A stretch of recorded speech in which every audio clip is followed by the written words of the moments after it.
Woman puts camera on bird feeder in her yard. Here is what it's caught.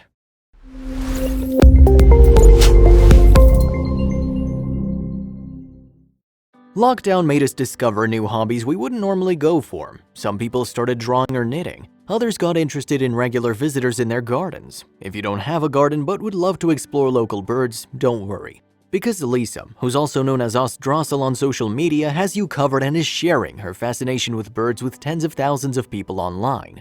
Her hobby, though, actually has nothing to do with COVID-19. She started feeding and observing birds in her garden before it was cool, years ago when she moved from Germany to Michigan.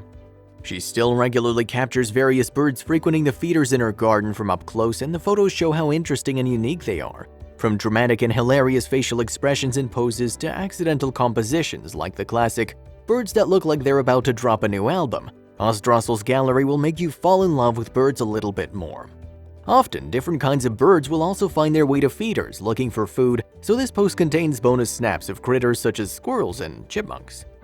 There's something calming and very entertaining about bird watching, even if it's on your screen, so try it yourself and let us know how it goes. By the end of the list, you might even start distinguishing different birds. We've also reached out to ocdBXq again, so don't miss the interview here. Lisa's been observing and photographing birds since 2012, so we asked what still keeps her fascinated with her hobby. I'm still infatuated with the beauty of the birds, their feather detail, as well as entertained by their antics. It's exciting to capture scenes that I hadn't seen before by placing cameras in different spots or just getting lucky with what happens. And of course, migration time is always exciting because you never know who might come for a surprise visit, she told. I've gotten to know my chosen home country, America, and state Michigan a lot more for one. Lisa shared what she's learned during these years of photographing birds. There's so much variety here you can never stop exploring. I also learned how much impact we as humans have on nature and the balance and developments in habitats.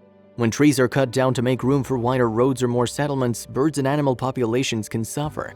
When we spray chemicals onto our lawns, birds and animals can suffer. It has also helped me with gardening. We're trying to make our yard bird-friendly and natural, looking for native plants and shrubs that aren't just decorative but also nourishing the birds. I've also learned that the internet and social media can be a cesspool, but that people who love birds are mostly very friendly folk. Lisa started using a simple pocket camera to capture birds and then switched to DSLR. My photo setup involves a lot of time, and there are so many people who are like, I want this for my grandparents, and it just isn't something like that, Lisa said. She now uses an action camera in a weatherproof box with a macro lens for photography and a birdsie cam for video clips and live streams. You can read more about her setup on her website in the description. Lisa's also built a pond in her yard where visitors can enjoy a spa treatment. I'd put a bird bath on the ground because I'd seen birds bathe in puddles, and last year I put a camera there too. There was a lot going on at this bath, but I felt like it was too small and I wanted something prettier. So my husband and I set out to build a little pond. It's just a pond liner tub with a lot of rocks and pebbles and a pump for a little waterfall. I haven't set it up yet this year because we still might not get frost, but I'm excited to get it going again. She also told us about what goes into the essential daily maintenance of feeders and baths. My feeders are all squirrel-proofed, either with baffles or by design, like the weight-activated ones. So I basically leave all foods out except for my camera bowls because I take my photo cams in at night. The smaller dishes I refill several times a day, they hold maybe 1.5 cups of seed. Other than that, I have a platform feeder and 1 or 2 hanging feeders. I think it all sounds a lot more than it is. In the summer, I have oriole and hummingbird feeders out on top of that. I refill and clean them every other day. Cleaning feeders and baths should be your regular routine as a person who does backyard feeding. Lisa told us about the variety of birds as well as other unexpected critters that visit her backyard searching for food. I get the usual Midwest mix, and the variety varies from winter to warm season. There are house finches, nuthatches, woodpeckers, cardinals, mourning doves, chickadees, blue jays, bluebirds, sparrows, starlings, and juncos mostly in the winter. And then grackles, red-winged blackbirds, orioles, hummingbirds, grosbeaks, catbirds, robins, and more during the warmer season. There are regulars and also returning birds. I noticed that with grackles, for example, some have distinctive markings and have been returning for several years.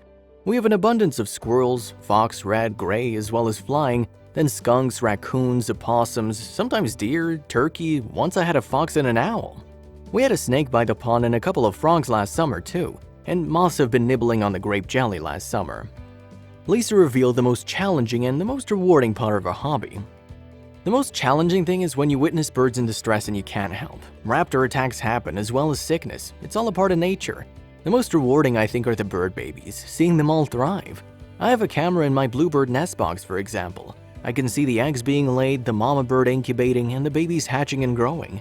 Once it's a fledge day, I usually try to clear my schedule and camp out to watch them leave the nest.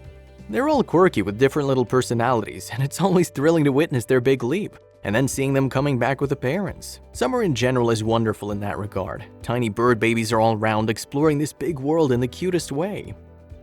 Lisa currently has 41.3 thousand Instagram followers who appreciate the daily snaps of birds' life. She said she never expected her photos to gain so much attention online, and it still amazes her. I'm just sharing what I see and like. Apart from getting asked a lot what camera I use, there are also many that appreciate seeing the birds up close and learning a bit more about their behavior or peculiarities. Some say they've moved states and don't see these birds anymore and miss them, so they remind them of something. Others can't feed due to where they live or other reasons and enjoy seeing everything this way. The feedback is usually positive, but it's social media after all, and sometimes there are also reactions that are not so positive. The positives are dominating, so I'm trying to not let the others get to me too much. Lisa also noticed that some photos attract more attention than others, mostly because funny expressions and poses are very memeable and people can relate to those. With these photos going viral, people also get to learn something new about birds as Lisa tries to add interesting information to each photo. It's always kind of funny to me how some photos completely take off in regards to reactions while others that I loved way more don't.